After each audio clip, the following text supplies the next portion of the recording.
Okay, welcome everybody to Perry Home Solutions, Perry Update, Perry Real Estate Update. Yes. We are live. Welcome, Julie. I guess I should acknowledge my co-host. Yes, I'm here too.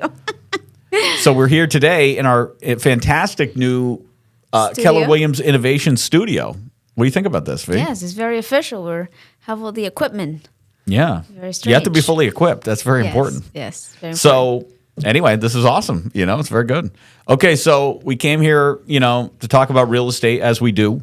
And it is what we do. So Julie, why don't you tell me what it is we're going to be talking about? So what do the people want?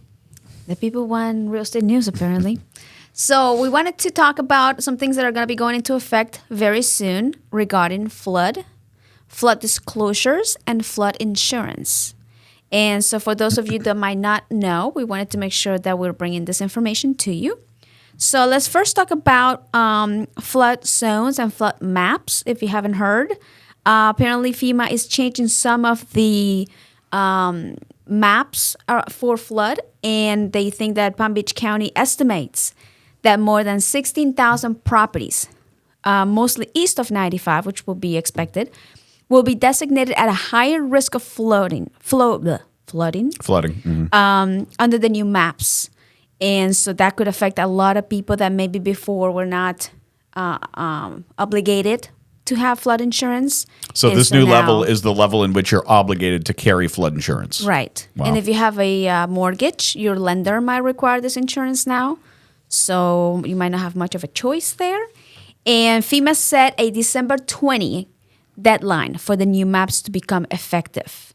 So basically you have until then to start looking into December 20th of 2024? Yes, of this year. Wow. Well, when did this come out?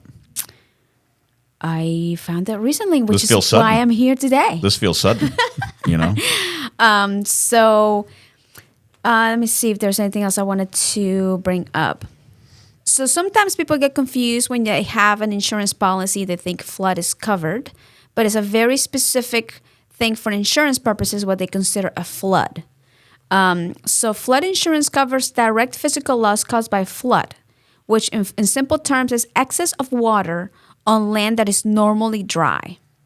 And the official definition is a general and temporary condition of partial or complete inundation of 2 or more acres of normally dry land.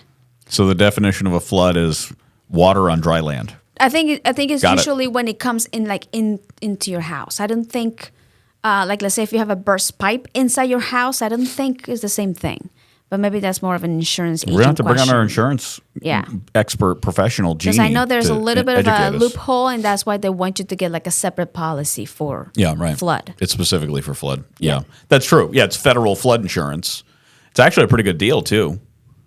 It used to be anyway. I can't remember I don't know what they charge now, but a couple years ago it wasn't that much. It was a few $100s a year, and it covered all of flood because it was like a federal program. Maybe we need to have an insurance. Yeah, we gotta have an insurance thing happening. Yeah. Give us more information on that. So okay, well that was good. That's good to know. I mean, December 20th, right? Watch out. Right. So you may, if you're not sure if your house is going to be affected, you can go to.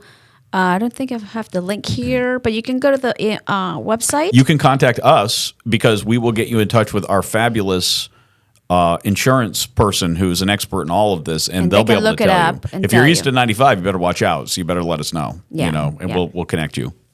And on the same topic of flood, there's also new flood insurance disclosure requirements coming up. So Florida. Sellers in Florida must disclose flood damage history to buyers before the contract signing. And this is going to be starting in October 1st, which basically right now, very soon. So there's starting October 1st, there's a new flood insurance requirement in Florida. And they quote the statute here that requires a seller to complete and provide a flood disclosure to a buyer of a residential real property. Yep. And this must be done at or before the time of contract is being executed. I imagine that relates to the change in the flood map that you just read previously. Yeah, maybe. Now, the good thing is for us, we always advise our clients to disclose anything that they are we already asked them. of. We already asked them if they are required to have flood insurance, and And then we have that as a disclosure already. We already use some forms that these sellers can use to provide this disclosure. So, we're already kind of ahead of that. But apparently now it's more of a law that you need to be aware of. So you do have to disclose. Yep. Okay. And that's it. That is for the flood update of today. Annual flood update.